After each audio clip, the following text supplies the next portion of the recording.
Welcome back. This is another of Salons with me. I'm Rosemary Armao. I'm with Jay Jaynowitz, who is an opinion writer, well known in Albany. We have lots of opinions. I'm very glad to see Jay this week. There was a moment when I thought he might just be flattened by a tree in his backyard. You had some logging experiences this weekend. Will you tell us about that? Sure. So we had two pine trees when we moved into this house. They were gorgeous. And about 5 years in, I thought I'd surprise my wife. She still had her business, so she was driving home, and she was treated to the sight of one of the trees completely decorated for Christmas. I did that every year, and she was crying. It was great. Unfortunately, a few years ago, the trees started dying from the ground up. And I trimmed them as they went, but they finally just turned into big sticks with branches on them. So I was looking at the price of taking down a tree, and it was I don't want to pay this. It's too much money. Um, so time did its work, and so did a windstorm earlier this week. It blew one of the trees down. Fortunately, it blew it away from the driveway toward the garden and just kind of crushed the fence a little, but nothing bad. I said, well, the other tree's got to come down now. So I cut one, went out.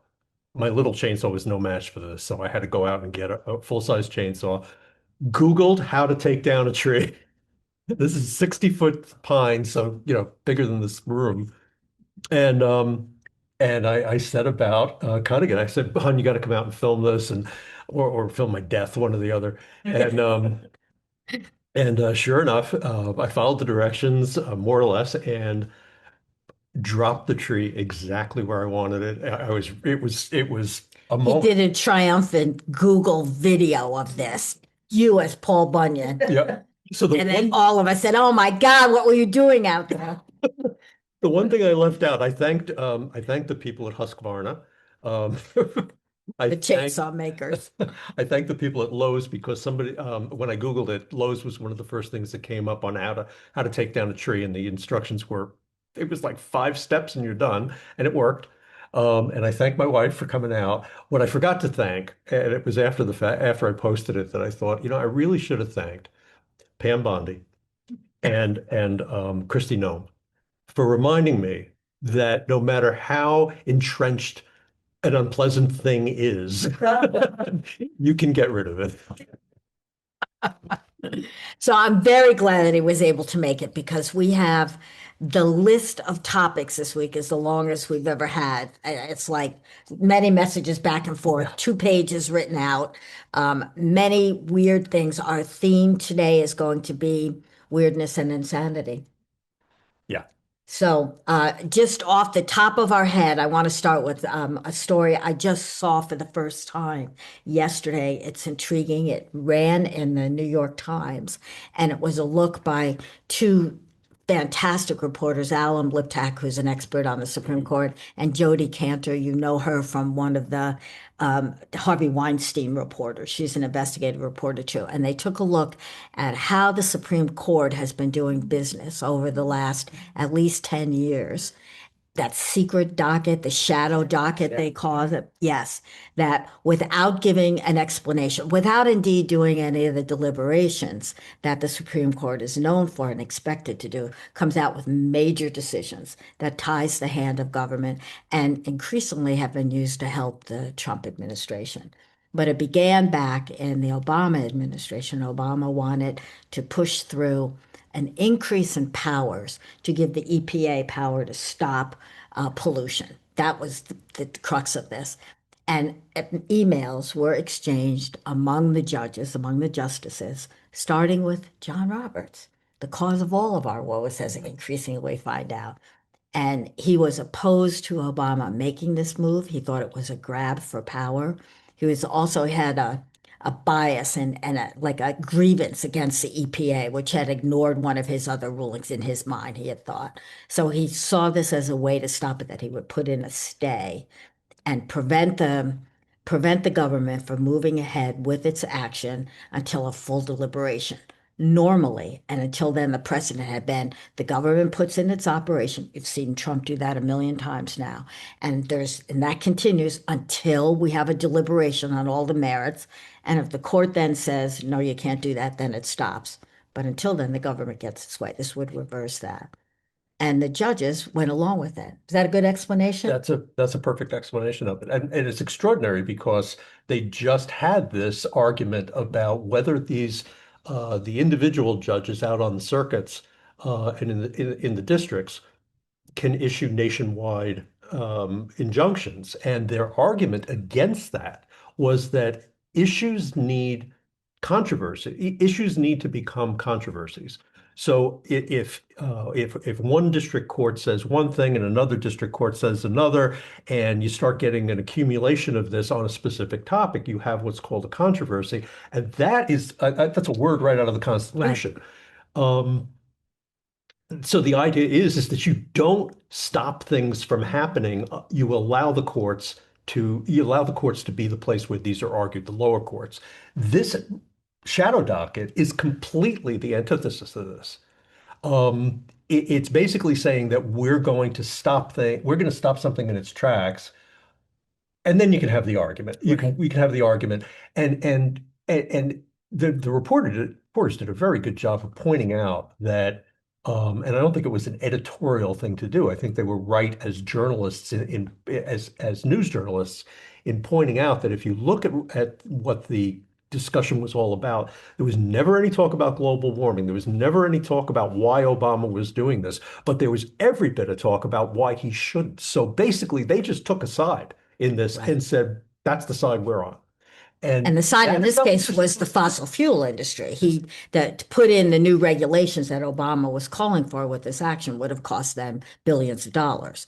So we have the Chief Justice using his great power and his persuasion and influence over the other justices to protect the oil and gas industry. He may be right. We don't know because they didn't argue that. We haven't heard that discussion. But he was saying we're going to protect them until we have to, until we can't. we don't want to have to change their business plans, Right. and we don't have and as somebody pointed out, and this is an argument that just didn't get to the court in time.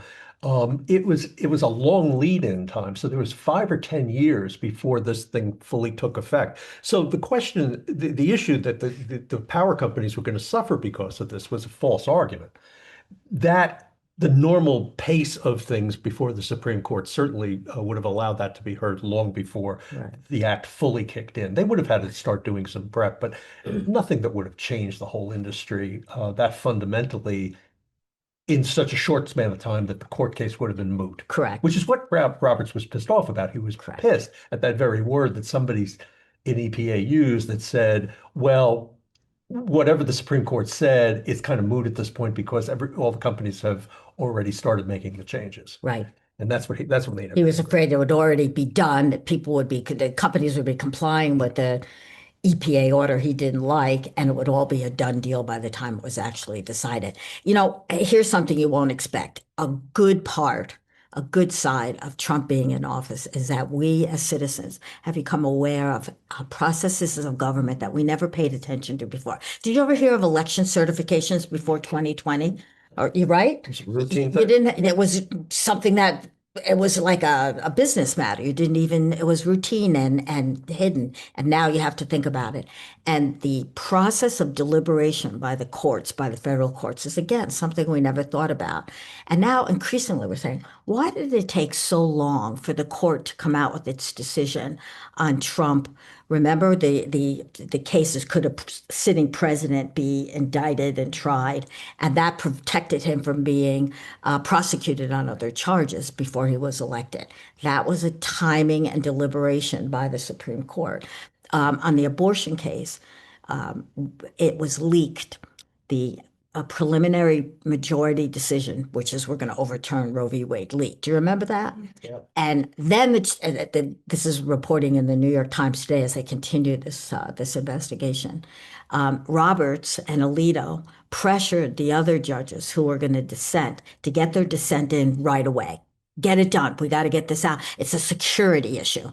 And their thinking was this was such an unpopular move that their lives would be in danger. Because if you kill a judge, this actually is what I can't believe this, it's insanity. If you kill a justice before their ruling is issued, even if it's written and he's on the record as saying, I want to revoke Roe v. Wade, it's null and void.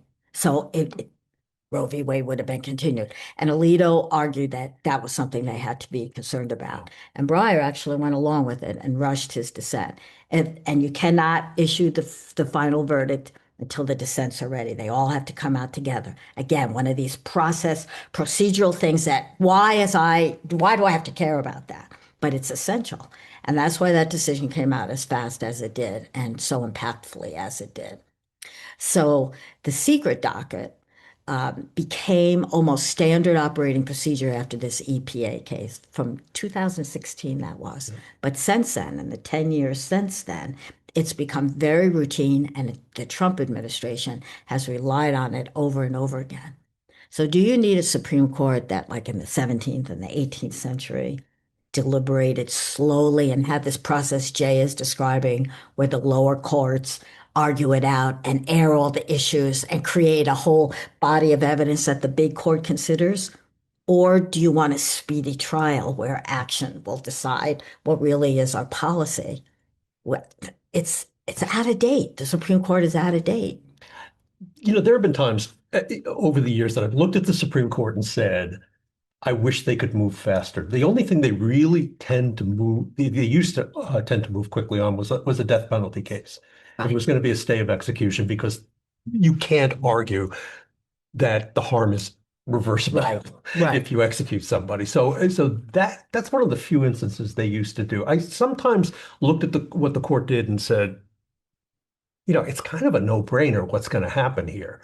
But I think this is the reason you're seeing things like this leak out, why you saw Roe v. Wade leak, why these memos leak right now. These memos leak is because inside the court, I think there are people in the court that feel that this shadow docket and things like it have politicized. The court's politicization is becoming, it was probably always there, but I think it's becoming so blatant, and the court is throwing out the kind of the guardrails, its own guardrails on its own restraint.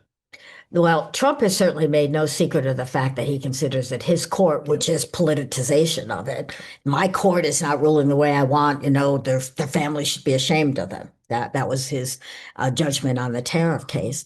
But these are 9 people with such huge power in this country and no regulation.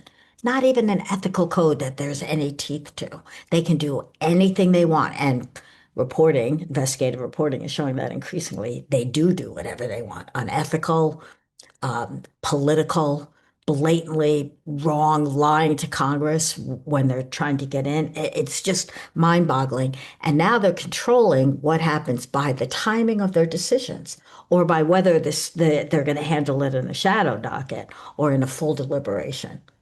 So can I? Of course, jump in. You're saying that you said earlier that the dissent had to have their thing prepared before it could be.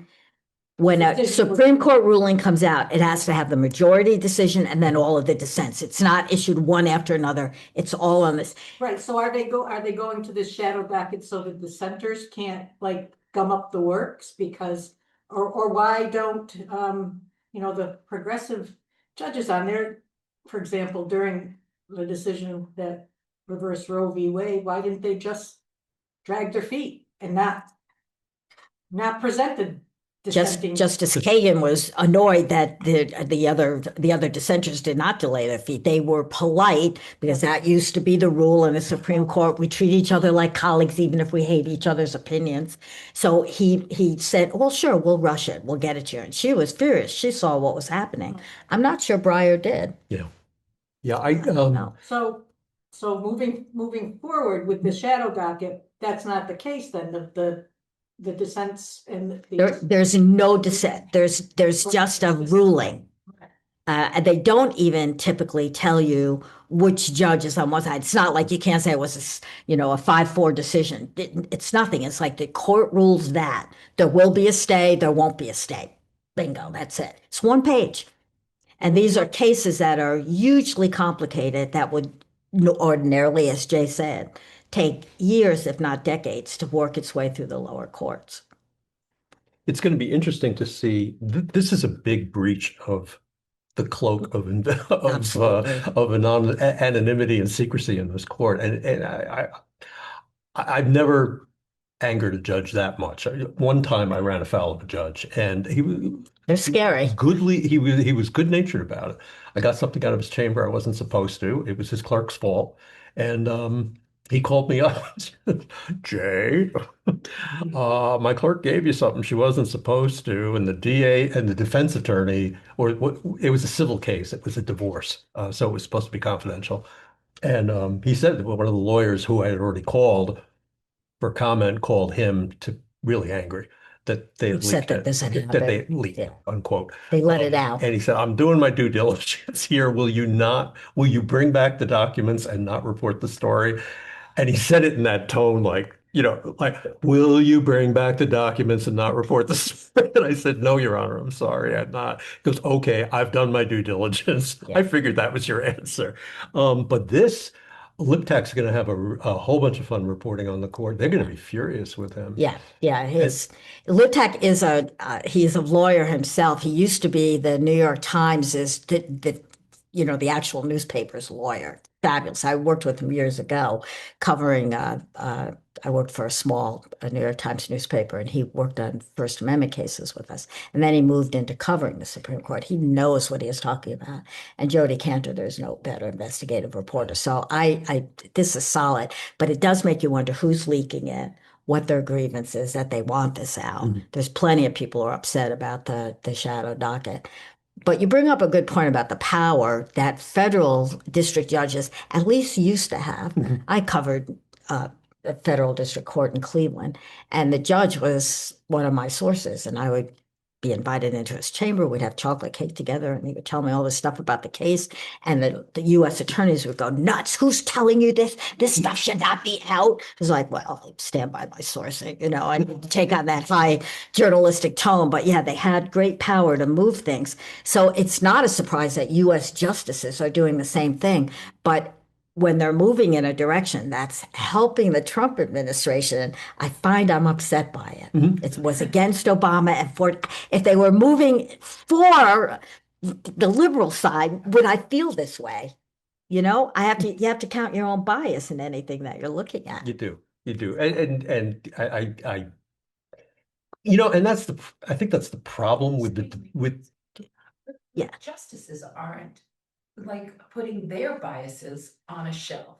So Well- if the justices aren't, and they're not holding themselves to such a high regard, then Yeah. yeah. And worse, I mean, if I were a district judge or an appeals court judge, I would be so annoyed. And I think they are annoyed. You can see it in the decisions that are coming out from those lower courts now, which are much more strident. They are tirades against Trump in many cases, and they're being totally ignored because the court and Trump just ignores them. He just considers those like, oh, a delay before I get to my guys on the Supreme Court.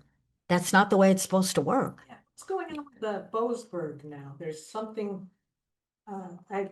well, they shut him down. They shut him down. Or they're trying to. So it was the appellate court in his district that said it was only 3 people on the panel. So there's a full appellate court. I'm not sure how many it is. It's probably 7, 5 or 7. But it was just the 3-person panel with 2 Trump judges and one probably Biden or probably further back, probably an Obama judge. Was it Obama? And they said he can't continue his contempt of court investigation against the Trump administration on the migrant flights that he ordered not So, go. and how did they rationalize that? I'm trying to read it and I'm like so confused because it's like upside down world. Yeah. I couldn't really understand what their logical reasoning was. They're arguing it's an overreach on his part. Overreach. I don't see how it's an overreach. Yeah. If you don't obey a judge's order. If they bring it before the judge and it's his overreach. Yeah. Yeah, I think Okay. there's some question about when the flight left. Wasn't that part? That's what the government argued that it had. Right, and it was, but yeah, and they're arguing. They've got this kind of parsing argument, hair-splitting argument that the order was only oral at that point, and it wasn't on paper by the time the flights were in the air, and blah blah blah. The overreach isn't the order that he gave to stop the flights. That's the issue that's still I think that's still being argued. The issue was whether he could do the contempt of court investigation. And I think a judge is perfectly entitled to do it, Think. you would think. Okay, so if you can't believe in justice of the Supreme Court anymore, can you believe in, oh, I don't know, the Pope? Which one? Way to segue. Well, that's a good segue, wasn't it? Okay, so Trump has picked a feud with the Pope. What do we think of that? Then you can set it up, Jay. I love it. I mean, I'm a Catholic, so I don't have a dog in this fight. My wife is a lapsed Catholic, so I really don't have a dog in this fight. But I mean, the whole thing from beginning to end has just been stupid. My favorite line, I'm so glad that whoever wrote the editorial for us, I think it was Casey Seiler, the editor. I really wanted to write that editorial about this, but I'm really glad he pointed out, as many people have, this idea of the Pope being soft on crime, as if he's the mayor of some town, and this is right in his wheelhouse. And Vance telling him to mind his business. Be careful how he talks about matters of theology. Yeah. Yeah, stick to moral issues, as if peace and war is not a moral issue. And what's the difference? That Pope is not representative of Catholicism. Oh, Yeah. Like, that's literally his job. Like, he's like, I stand with Trump, I stand with my family, but the Trump doesn't the Pope doesn't represent Catholicism. It doesn't speak for us or something like I that, know. yeah. Okay. It's like, That is a level of ignorance that should be taught. Because it is so disconnected from the reality of who the Pope is, what your faith tradition is, whether you accept the Pope's authority or not. Like, literally, this person could say that and believe it, that the Pope doesn't represent the I Catholic. have found it really disturbing in some of the reaction stories that I followed. And again, the New York Times, I'm going to quote here, by the number of Catholics or people of faith who at least have respect for the position of the Pope, who have said, well, the Pope overstepped here. There's this siding with Trump that I have found deeply disturbing. I mean, Sean Hannity is the most well known, and you would expect that from him because he's been a long time Trump supporter. But the newspaper found many Catholics who were saying, yeah, Trump, maybe went a little overboard, but the Pope is wrong here too. He has nothing to do with this. Oh, How many years has it been? I mean, popes have been talking about anti-war things. yes, peace and war. Years and years and years. The Barrington brothers. Yeah. Well, and lost in all of this was an incident that kind of first brought it up in the news, which is one of the Trump representative, an ambassador, speaking to the ambassador from the Vatican in the White House, said, reel in this Pope guy, or you're going to see some action here, or something, to that, like a threat against the Vatican. I think it went as far as suggesting that they could engineer the exile of the Pope the way they did in France back in Yeah, they actually did that. There, you remember that split in the Middle Ages? We could do that again. I mean, that's thuggery. That's like truly thuggery, and that's kind of lost now because Trump then came out with his picture of him as a doctor, and then the greatest meme war of all times with Trump as Jesus or doctors in a robe, and oh my goodness. There's this ended up, I think it arguably backfired on Trump, and he's getting his last licks in by posting, being cute about it and trying to repost, kind of to the edge of that, but not portray himself as Jesus. But what I immediately thought about this was what's the political calculation when somebody does something like this? Good point. And the political calculation, I think, is apparent. I listened for a long time until I got so sick of it, I just couldn't really listen to it anymore, except maybe a few minutes of right-wing radio. But if you listen to it over the years, there is both on right-wing radio and on God radio. You call it the American evangelical radio. There is a real dislike of the Catholic Church, and Yes. and this is historic. This goes back to the 1800s. when Italians and the Irish were coming over Polish people. and Polish people. And there was this, I mean, the Thomas Nast cartoons were vicious about the Pope.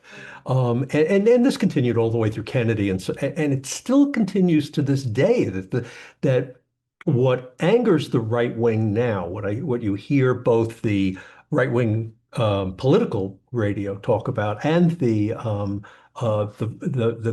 God radio, is the idea is the Catholic Church's social justice message, and it's the one thing about the Catholic Church. I really appreciate that they are so forceful on this. I don't agree with them on certain things, especially abortion. And I think they're kind of treading the line on, they're trying to be accommodating to LGBTQ people at the same time that they really, there's still the abomination nature of homosexuality. So, I think that they're straddling it, but on social justice, I think they're just so solid. And that's what the right wing hates about the Catholic Church. So you've got this historic hatred of the Catholic Church, and you've got this modern hatred of it. And I think Trump looked at that and said, for the probably the minority of conservative Christian Catholics who are on his side, if he gets them a little angry about the he Pope, can risk makes them it. a little Yep. uncomfortable, it's a win for him. Because he, in the end, J.D. Vance aside, it is an evangelical presidency, Yeah. not a Catholic presidency. And to go along with that, Trump's vengeful, hateful action against the Catholic Church as a result of this was to withdraw a huge contract the government had with the Catholic Church. They were taking care of immigrants in centers around the South, and they have pulled that. So the church will lose money, and there's nobody to take over this work, but he doesn't care because they're only immigrants. So he digs at the immigrants that he wants to deport or put into warehouses around America, and also takes a jab at the church trying to protect poor people, social justice. Yeah, and if you can link all that to immigration, you've basically redefined the argument. Yeah. And can you address a little bit the evangelicals or Christian nationalists or whatever you want to call them as a death cult, and how they're really not going to address any of his atrocious threatening of war crimes because they really feel like they want to escalate whatever's happening in the Middle East because it precedes the return of Jesus or the rapture or That's whatever. the evangelical. We're being led by a death cult, in my opinion, that they really see no worth in preserving what we have here, via climate change legislation or anything, because they really just want to accelerate the second coming. I am never, I go back and forth on that, whether it's just a cynicism that says the money, it keeps the money coming in. Someone like Trump's spiritual advisor, her name always escapes me. Crazy lady? Yeah, you know what I'm talking about. Miss Lady. Yeah. I don't think she really believes she talks in tongues and that she believes in the second coming and all that. I think she's a money hound. And so I never know. I guess there are some out there that are true fanatics and true believers that the war in the Mideast is the beginning of the second coming. Well, whether anyone believes it or not, it certainly seems to have directed the foreign policy of the United States for the last 60 years, which is unconditional, unconditional says it all, love of and support of Israel, even when it has hurt us to do that we have to protect them because they're our ally there. Israel to do that. Absolutely. I think Israel had the sympathy of most everyone everywhere for a long period of time. And now it's hard to look upon them as, it's hard to, do unto others, right? It's even hard to say what you're saying because you're going to be painted as an anti-Semite, and you're not talking about Jewish people. You're talking about Israel. Yes, yes. And the leadership. Yeah, the leadership of that country, right? has totally taken it a completely different framing. Well, it's become an imperialist concept now. It was originally, a homeland, and it's broadened into the West Bank, and now, maybe southern Lebanon, maybe half of Lebanon, certainly Gaza, and how long can this go on? It actually goes back even farther if you follow the thread. The faith, so your point about social justice and the gospel is, and especially when preachers are told, don't be political, then we wouldn't be preaching about the gospel because it is, and the social justice issues. But when it branched off into my personal relationship with Jesus and salvation in order to justify or keep the enslaved from having a sense that the here and now mattered, Right. that we could own other human beings and convince them that in the sweet by and by, they'll be free. And that is where I see and have read that the split in the understanding of what faith and how faith should be, It's an instrument of control. It's using religion as an instrument of control over people. Yeah, be happy with your enslavement now because you'll be rewarded later.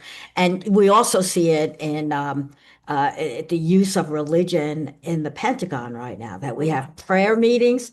And I totally love the story, the Pulp Fiction story, it, that Pete Hegseth got up and read from the verse of chapter and verse from Ezekiel, but turned out to be Quentin Tarantino's dialogue, a parody of the Bible and it's when Samuel Jackson's standing over a guy he's about to murder. Just before he shoots the guy. I wonder what Tarantino was thinking about. Yeah, I've not seen that. I looked for that actually. I don't think he's spoken out about it, but it is pretty. So on the internet, I think it was Colbert that did it, right?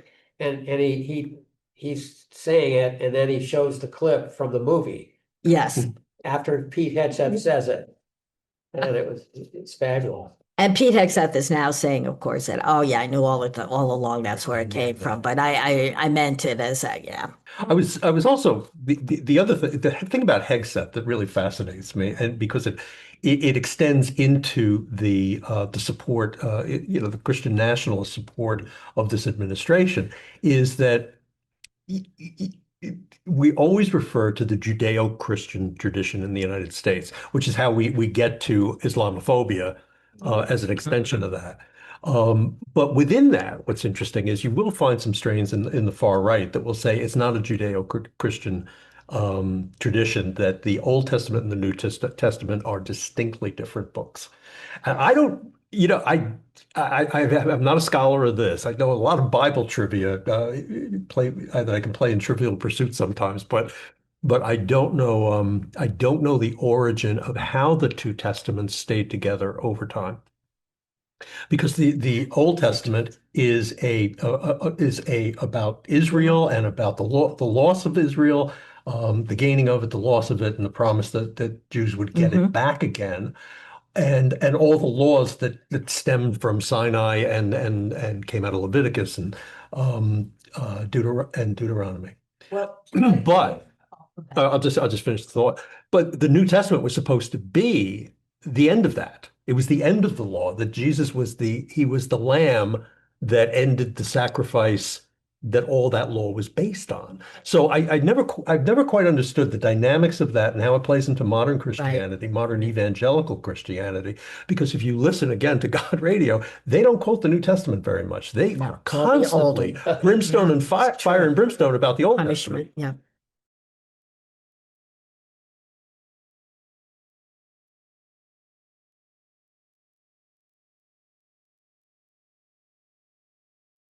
None of this should have anything to do with our government or foreign policy. How wise was the Jefferson idea of a wall between church and state? Yeah. Because how can you have a government if you're trying to base it on a God that people don't agree on who or what it stands for? Yep. Exactly. You also have freedom from religion, right? You Mhm. don't have any. Yeah. Amen. Yeah. Yeah. And you can study the Bible as literature in college like I did. That's the only time I read it. So I read it the same way you read Greek mythology. Yep. So the very beginning of it was that there are 4 authors of the Old Testament. You can tell that's why stories are told more than once. It starts with, I will forsake all other gods, so it's acknowledging right off the bat that there are other gods to forsake. Mhm. Mhm. Right. Oh, these English lit majors. Yeah. Damn. It's great stuff. Yeah. That's how my teachers in college learned. I ended up we did the 4 Gospels and the Revelation for a course, and it was just great. And we looked at it as a revolutionary document and as as literature. It was fascinating. Well, I just remember when my kids were little, we would act out Abraham killing his son. Because God, what kind of a God tells a father, go kill your son? And what kind of father actually does it? And who's the little kid who Yeah. might? It's like, that's what the God of the Old Testament. That's right. Yeah. That's the Old Testament. Yeah. See, But I do remember my little son laying there saying, don't do it, Dad. Don't do it. All right, an abrupt change of topic here with your permission. Another story in the news very recently, Kash Patel's a drunkard. Should he be running? Shocking, I know. And should he be running the FBI? And the Atlantic says no, portrays him as such a loser that meetings have to be scheduled around his hangovers in the morning. And his staffers wanted to get room entering devices, which is a battering ram, because he would lock himself up in these drunken stupors and they couldn't get in to kind of like decide on what we're doing about crime and terrorism. Yeah. Pardon me? He's the next to go. I thought it might be Hexa, but I think it's gonna. Or the Treasury Secretary. Or the labor secretary who's Oh, Labor Secretary. That's labor, what is that who you meant? Yeah. Yeah. Well, the treasury guy isn't he the one who's Epstein? Yeah, he was involved in, I didn't have anything to do with Epstein for years. Oh, except for that time I took my whole family to his island. Island. It was a very wholesome outing. too. And we took the nanny too, yes. But Kash Patel this week, according to Atlantic Magazine, which he says he will sue, went to sign in on his login and could not get in. And he called and there was nothing. He was blocked out. So he immediately panics and began telling people he has been fired. And it being Washington, word of this spread instantly, and calls were going into the White House, both from reporters checking the story and from within the Department of Justice saying, okay, who's running the FBI if he's out? And lo and behold, it was an IT error, unplug the reboot and then he was back in. But it shows that he's worried about being fired. And these are the reasons why he's been involved in one scandal after another about use of planes and other resources of the Bureau, and now drinking on the job. Most of us, when we can't sign into our computer, figured there's an IT there's problem. an error, or I forgot my password, or something went wrong, and you call tech help and you ask. This guy is, I mean, to not even consider that just shows how disconnected he is from reality, I think. Which makes him very good friends with Donald Trump, who has a Yeah. problem with reality too. But when Yes, you're right. that- Many of them do. Many of them do. It's like the most, he boasts the opposite. He and Carolyn Levitt constantly talk about this is the most distinguished cabinet, qualified cabinet in American history. News to FDR or Lincoln, but one after another. We could sit here and debate who we think is going to be the next to go, because really many of them deserve it. I'm rooting for the Treasury, for the Labor Secretary. Yes. Planned obsolescence, though, in my mind, it's long been the Republican talking point to have smaller government, and so even in his first term, he placed incompetent toadies in every position so they could destroy and dismantle Right. their particular Department. And this is just a continuation of that. I mean, otherwise, why would a big time wrestling woman be, head of the Department of Education? I mean, it's just like, It is It's a just- part of Project 2023. yeah, they just want to dismantle and destroy all these branches and leave people Right. poor. I mean, I don't think he could be doing Putin any bigger favors. It's just like It is shocking the success he has had in this. destroying us from the inside, come to light. That's what I feel. I feel he's deliberately tanking the economy because poor people are easier to control. And, he's dismantling all the safety nets. And I'm really frightened because of his health, his poor health, because, like a domestic violence, situation, the more he's threatened, the more dangerous he's gonna become. The more we threaten to leave, the more he's gonna become, well, if I can't have them, nobody else can. And I really fear, for something cataclysmic. I want the deep state to work. I want the deep state to be countering these horribly incompetent people. And I don't think it's happening. We've lost, He's replaced so much of the deep state. exactly. Over 100,000 federal employees. I know. Let me talk for a moment about the military as well. My brother, who was a history teacher for 40 some odd years, the first thing he did when Trump was reelected was he called his friend, who was a recently retired admiral in the Navy, and asked him, will the military hold?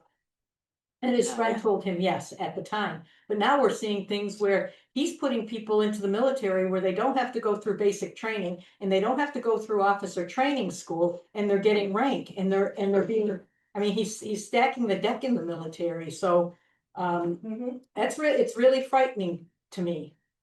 Yeah, Malcolm Nance has talked about this repeatedly. I like hearing him talk about that. And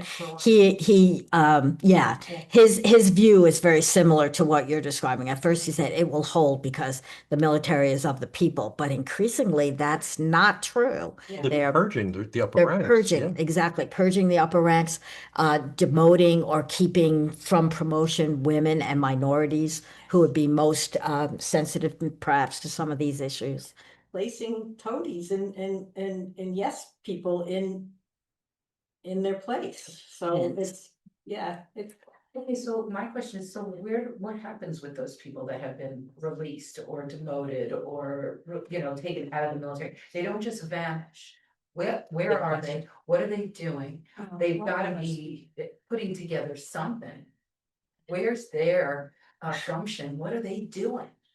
We hope that to be true, but I'm not sure that it is, Rochelle. I think that the dismantling of military people, and I think of USAID, which was a fabulous organization. They did so much work in media development. That's all lost. The expertise is all lost because you have to eat. So you're not going to just wait around until the jobs get reconstituted. You move on to other things. That's expertise and organization lost. And we are now talking about 20 years minimum to replace and to reconstitute some of these expertise that is FEMA, weakening that. Our responses to emergencies will be different going forward because we're so reduced. It took years to build this and so little time to dismantle it that it's terrifying. And I think people who've been removed, they have a long history of service. They're probably just tired. They're probably just saying, yeah, I gave my entire life to this organization and now I'm out on a whim. I'm gonna go, cultivate my garden and play with my grandchildren. And I can't blame them if that's what they're doing. I would hope that a number of them are speaking out, but I would hope that they would. And there's one other cabinet member that, I'm sorry, did I? I was just going to say, they've also made it very clear that if you speak out the way some of the members of Congress did who were ex-military, they'll take away their pensions, they'll take away their rank. I'll try. This isn't just the bureaucratic shuffling of some deck chairs. It's personal. You don't talk out after you leave. That's scary. And there is one other cabinet member I want to throw into this mix, and that's Robert Kennedy. Who is also in the news under our theme of insanity and weirdness. Diaries that he kept years ago have surfaced in a new book. And during the time he was with his second wife, who died under circumstances that are in question, he recorded cutting. Now, let me get this right. He cut the penis off of a raccoon he found dead in the road because he thought that would be something interesting for his kids to study. While the kids were waiting in the car. Yes, well, the kids waited patiently in the car. They were on vacation. Good vacation. And we already know about his experience with dead whales and bears. Yeah. And this is a man who is making decisions about public health that affect not just one or two, but all of us, all of our kids. And Trump has given him incredible leeway up to now. That may be changing. There's some indication. I don't know. Go ahead. I just have to say something about this because I said, in our country, we're allowed to sue people. Can we sue him for like mental distress and our health and my beloved child said, no, he's actually the one who has the most right because of his position to do what he's doing. If I was personally affected, yes. But because of the way, and I did ask Justin to send me what he had actually said, but it's just nice, it's neat that you're actually bringing this up. But he said, based on the framework of his position, that he's recommending, but the job description he has allows him to do what he's doing. Oh, yeah, he's totally using the power. They all are using the power they have been given in the most impactful way because of Project 2025, I think, which has studied this, and they are targeting in ways Democrats have not come close to figuring out. They spent 4 years doing this. I keep hearing the Democrats, their hands are tied, our officials' hands, Congress's hands are tied. We're not in a typical situation, though. Isn't there some workaround? Because, back in the first go around, everybody's like, oh, the rule of law will be okay. I said, that only works if people respect it. Yeah. And now we're seeing even more intensive abuse of our system, which wasn't perfect, I get it. Is there not some workaround? Pitchforks and torches, that's what it's gonna be. It's a rich to the White House. It's something similar because we're waiting, we're all waiting, holding our breath until November. Mhm. The damage that can be done between now and November Huge. to make November. Yeah. Well, I'm not even positive we'll have a November that you're envisioning with midterms. I worry about that. But let me ask you this. How many of you in here have had a COVID booster in the last year? Okay, that's against recommendations of the government anymore. That's how you fight it, if you don't listen to the recommendations. However, it will cost you money. We went to get a COVID test because I had a cold. We thought it might be COVID. Symptoms were there, and we had a friend coming in who is health compromised. We want to know. Those tests used to be free. They used to give them away. You send in and you get 4 free ones. It cost us $35 to get it now. So you can fight it, but it will cost you. It will cost us to do this. We've lost the ease of a government that works for us, I think. To answer the question, I think that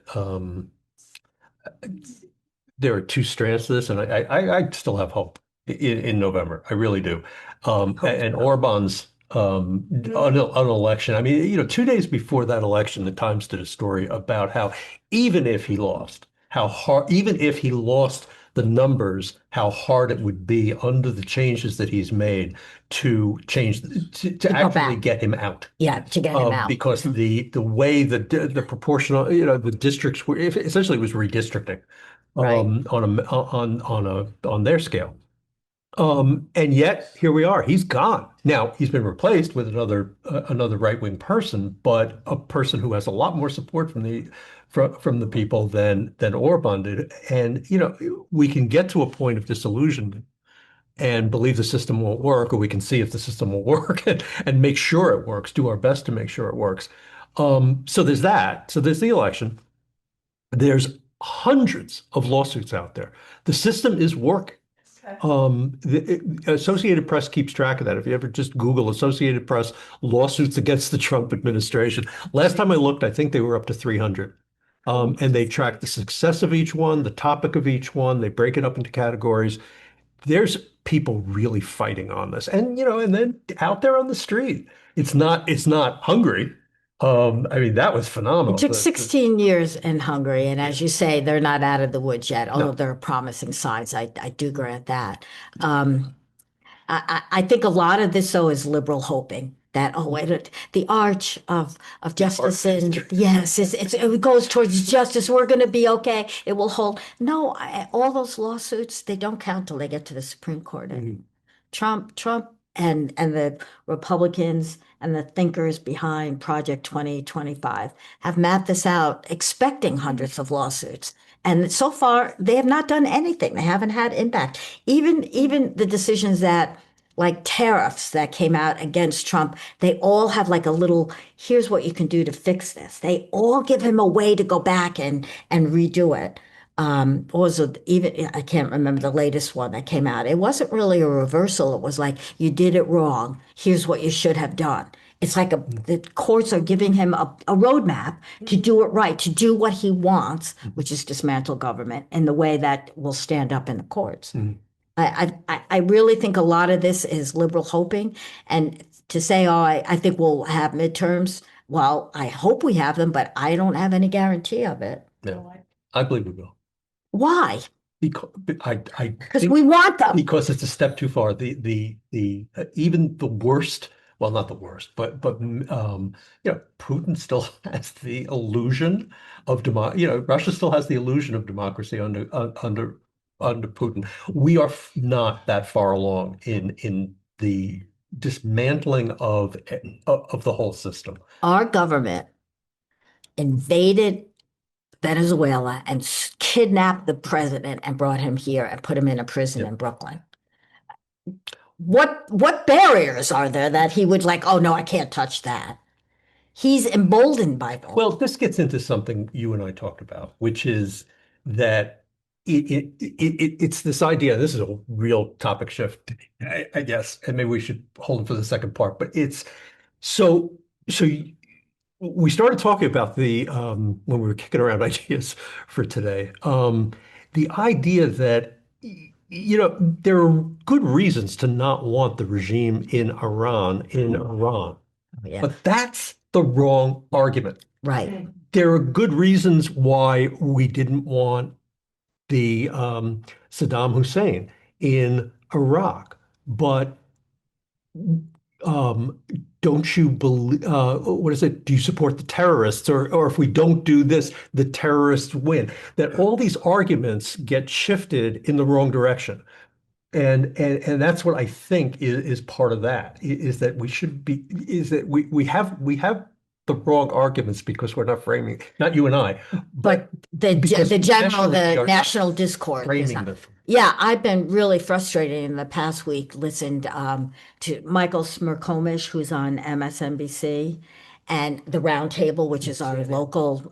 Yes, is it CNN? I don't. Okay, CNN, and then WAMC, the Roundtable, have been discussing Iran, and both of them took this tack, which was, yeah, Trump has done it in a bad way. He made some stupid things, but you can't disagree that this was a terrorist regime, and we're right to go after him. So from where we are now, what should we do? And that just forgives everything Trump did. It does not hold him accountable. It does not look. We need to apologize and stop it. Why is that not part of the discussion? We can use when we come to the courts and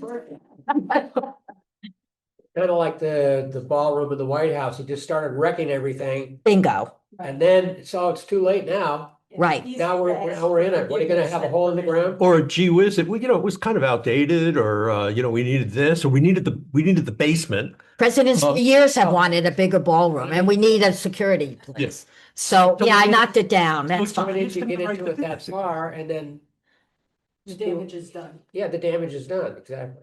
I mean, this is the opposite of pitchforks and burning torches. We have forgiven him for the unforgivable things. Yes. And now we're saying, okay, well, it's not useful to talk about what's done. Where do we go from here? I disagree with that Oh, no, so much. I wholeheartedly agree with you on that. And the problem is that our whole system is kind of locked in this argument. He's whether he intended this, whether he's planned it, whether the folks at Project 2025 and the Heritage Foundation planned it, they've forced us into discussions that are not the discussion that we really should be having. So the issue, and the Supreme Court keeps coming up Yes. against this, that he is doing bad things. And yet they say, so they say, okay, you can't do it that way, but you could do it this way. Right. They don't want to mess with the constitutional to some degree. I think there are people on the Supreme Court that would be happy to just throw away the Constitution, or at least the parts they don't like. But I think they're trying to preserve the separation of powers.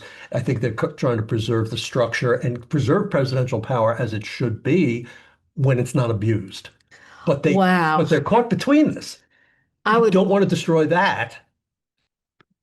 So it looks like respect for the president, which I think Alito and Clarence Thomas. and Thomas are all in with him on this, and that's part of the problem. Yeah, I think that there's an element of that court that is working with and for Trump. And we're about to take a break, but I'll leave you with this thought. Talks have begun, little comments have begun from Trump to those two justices saying, time to retire, guys. Don't be like Ruth Bader Ginsburg. And that would give him a 7-2 Right. before his term is out. I would hope that the Democrats find every which way they can to say, nope, it's too close to the midterms Oh, the elections. Democrats should have I done. mean, we should Absolutely. scream. That was in my Yeah. yelling and hollering. Where Yep. was everybody else? It's one of my grievances against Barack Obama, who now we regard as a saint and the equal the Republicans of Reagan. Why did he not put the Merrick Garland thing in a court case? He would have won it. It would have been 8 judges. He would have won that. That was constitutional violation. the divide. Right. See what that got us?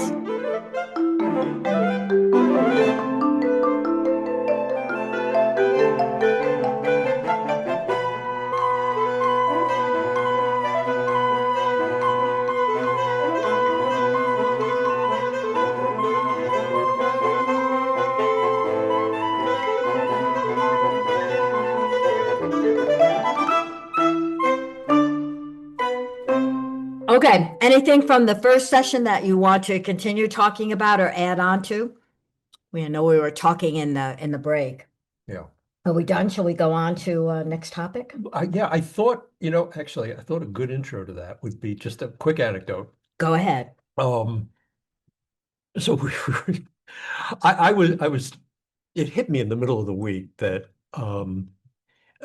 if you were coming back from even a brief interlude, I was actually thinking maybe Peace Corps. You'd been in the Peace Corps in a really remote location for 2 years, and you came back after reading very little news, and you came back to just this week or two of stuff between the Pope and the Jesus meme and the president claiming victory in a war that we're getting rolled by. Oh my God. And then you Cash Patel, and you just go down this list. It is too crazy to we're getting numb. We've been kind of eased into it. And I do think that some of that, we were talking in the last session about the attritioning out of people and who's going to be next and so forth. I really think, if nothing else, Donald Trump is an entertainer, and he is a person who knows drama, and he knows distraction. He's done distraction all his life.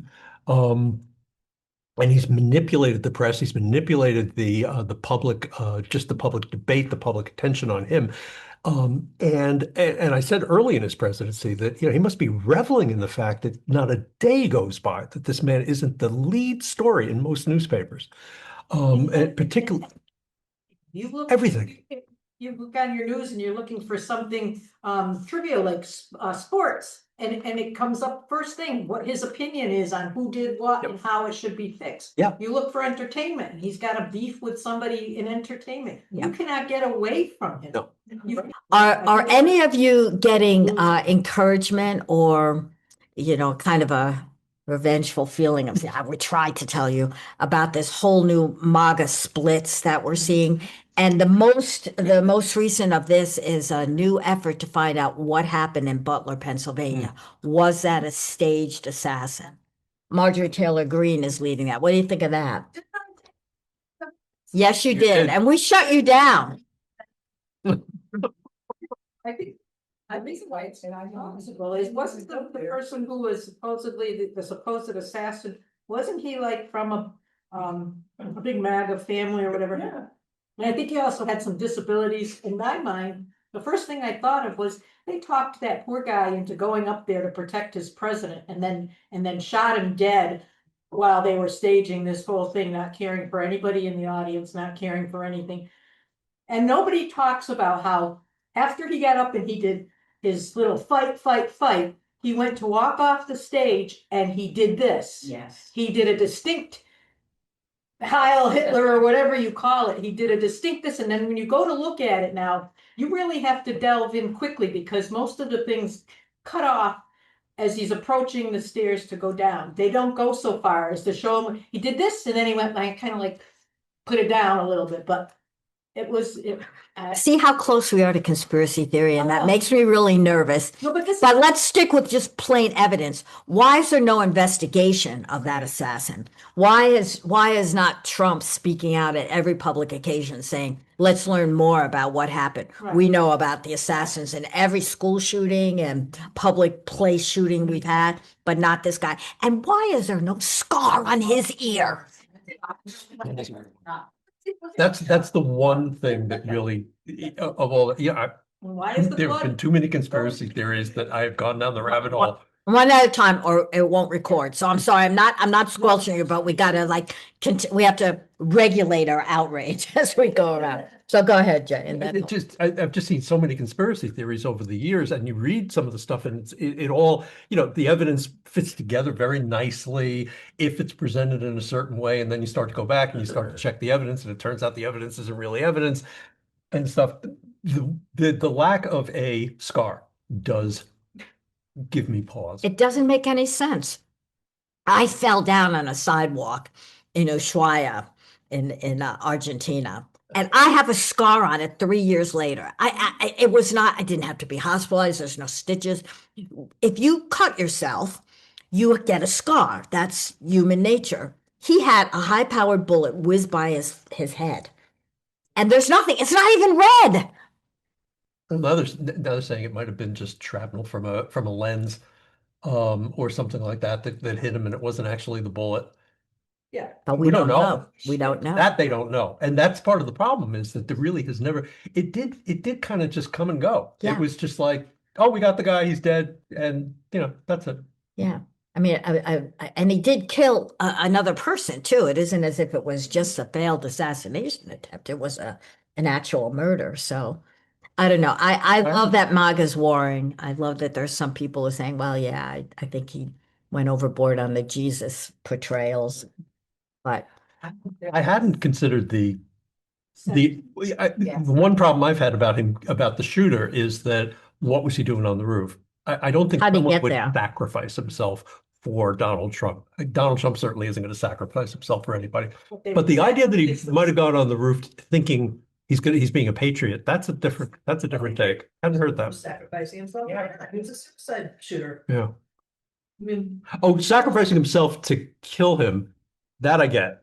Sacrificing himself as part of a plot where you're going to do this and you're going to be remembered as, it's going to be great. That I couldn't buy. I think they talked him into believing that he was up there to protect his president. That's an interesting take. That's Wow. about the Charlie Kirk thing. Now they're talking about it wasn't just that he was shot in the neck, that it's something that exploded, and there's more conspiracy theories about him. The message came from inside the house. Hmm. There's lots of weaves in between these deaths because we're not getting real information anymore. yeah, I saw the Charlie Kirk video right after it happened. He got shot in the neck. yeah, it Yeah. certainly looks like that from the video. That's That's one horrifying moment. okay. I want to change the topic again. We still Okay, have flags at It's- half-mast, by the way, up I in Knox to Charlie Kirk. crazy. It's just quite something. I want to talk about sex. There's been a lot of that in the news this past week. We have Eric Swalwell. We have Congressman Gonzalez from Texas, and the CNN report. Let's start with that. Did any of you see that or read about that?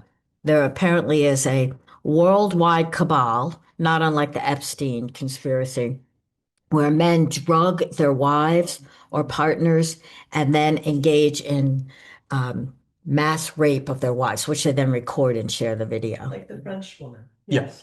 Like the French woman. That was She's- actually what the investigation stemmed from, was that they looked at that and it was like, well, oh, how did this happen? How did Yeah. these people get to know each other and stuff? And Cabal's I think Cabal would imply a more centralized thing. Right. It's really just the internet, sites on the internet providing this opportunity for people to find each other. And then from there you go. It's crazy. It's crazy. Now, the site that they used, the people that, in the case in France, used, has been shut down. But as the reporters from CNN said, there's just going to be more. They to take found their place. they had no trouble getting onto one Yeah. of those sites and finding people. So, Jay, what the hell is wrong with men? I cannot speak for I'm reminded of the line, and it was one of the. I still laugh hysterically at the line when Cliff Clavin in Cheers says, "I'm ashamed God made me a man." I don't remember why he said that, and Carl is just right on the spot going, "I don't think God's bragging about too much either." We had a debate on my Facebook page about is it really true? Is this something only male politicians fall into? These sex scandals that they get caught on, like what are they thinking? Eric Swalwell, I feel so bad about that. I liked his politics. I liked his appearance. I liked how he stood up to Trump. And I have no doubt at all that Trump's people led the attacks on him, but they were true. And apparently it's been an open secret in Washington for some time, but no one ever spoke about it. There have been women. There have been representatives who were women, I but came up with some. not in the abusive power. Well, you could argue it's power. Whenever there's an unequal Yeah, power dynamic right. in an office, in a relationship, you can call it abuse, but it hasn't been. You read some of the accounts of this stuff, and it's just it's clearly men overpowering women. It's trying to rape. dominate. Yeah. It's rape in the case of Swalwell. The women have said that. And it must have been pretty abusive in Gonzalez's case. The woman ended up committing suicide, if you recall the. I think to some degree we hear more detail about it because of the internet, because there is this, where the press was more restrained in the past. The I press think. always likes sex scandals. They like sex scandals, but the detail of it, I think they tended to shy away from. It was enough to say, had an affair with a member of his staff, or even maybe sexually abused a member of his staff. But getting into the detail, the press is in a competitive situation where the rest of the internet's Right. going to report this stuff. Right. So, or the politicians who want to get it out there are going to leak it out there. So it's not to say this stuff didn't happen. I think the internet has made it much more possible for something like for a lot of people to get together and share this weird interest, this sick interest of raping wives, men raping their own wives, and watching or other men rape. Brian Noam's kind of kink, Yeah. gigantic boobs.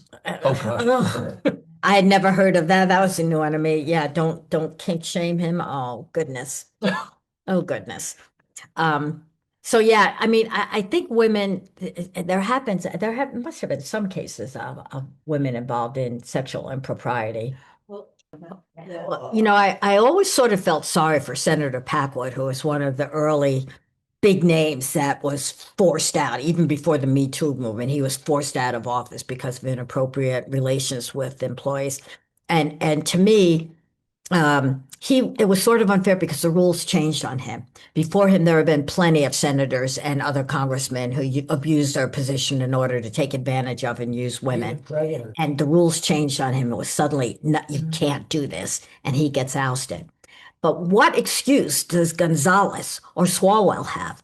It's pretty plain after Me Too that this is not acceptable. I mean, unless you count Donald Trump, who's 5 times as many women have accused Trump of things that Swalwell was accused of, and nothing has happened. But it's pretty plain now that this is inappropriate behavior. And he was running for governor. He knew what he was doing.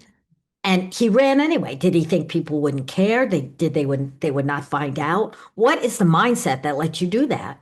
He's now exposed himself and his family to incredible. They just can't help But themselves. this is a sex addiction thing too. Yeah. Like, Yes. I have a father who was a sex addict, right? And he was in a power position and when the whole thing with Clinton and Monica happened, he said, oh, well, that's bad because she was an intern and there was this power structure.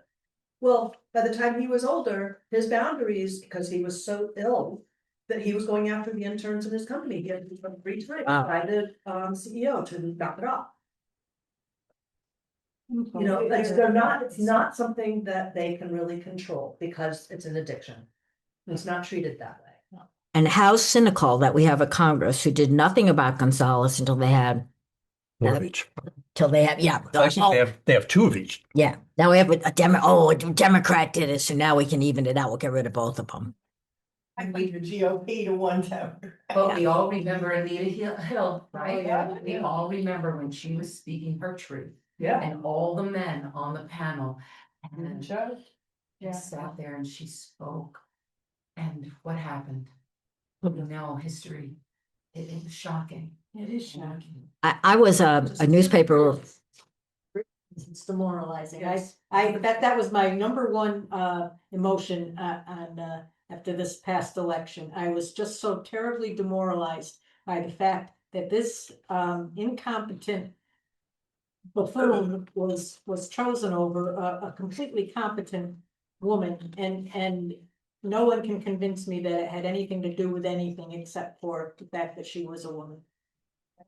During the Anita Hill hearing, I was an editor at a paper in Virginia that had a woman executive editor. And when those hearings were going on, there was the usual daily meeting, and all the editors sit in a room and decide what's going to go on the front page and inside the paper and so on.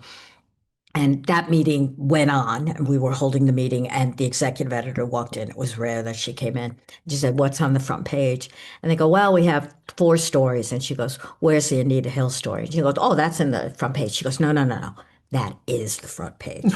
There was nothing else on the Wow. front page. She recognized that as a momentous change in the way you looked at politics. The men did not, and that was decades ago, and I don't think it's changed. Well, this was entirely as you were just saying, that it was entirely transactional. What's happened here is that until they had Swalwell, They were going to let George Gonzalez right. Gonzalez was, and as you and I were talking the other day, this was the same case with George Santos. Yeah, He was liar. Remember despicable, him? and it became untenable to keep him in office. But they defended him tooth and nail, or at least they kept him on because they didn't want to lose a vote. And the cynicism of that is to the political calculus of it is so cynical. Yeah. I mean, the bigger picture here, what we're talking about is the lack of ethics everywhere. The Me Too movement seems to have made a small difference, but women still are not safe to speak out. Why aren't the Epstein victims naming names? Why are they waiting for, Bondi or Trump to release it? Because they're afraid. Yeah. Me Too did not make the sweeping difference that we thought it was going to. And Congress is only dealing with it transactionally, only when forced to.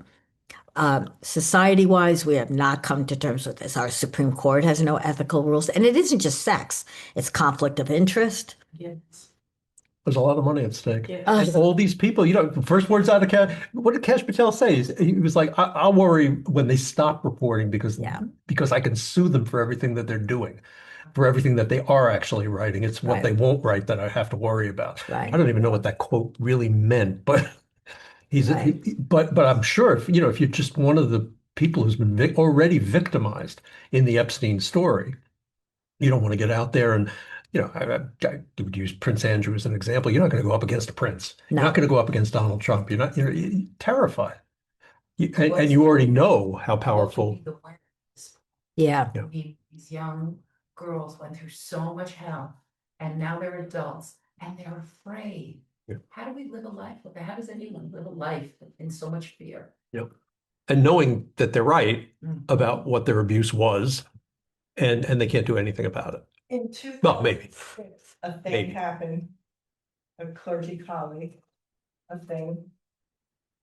It took me 20 minutes to tell my husband about it. It was in a public place. A few months later, I filed charges. took a couple of years to get into the court system. And I bring this up because every time I hear about about Epstein and the victims, it was a criminal case.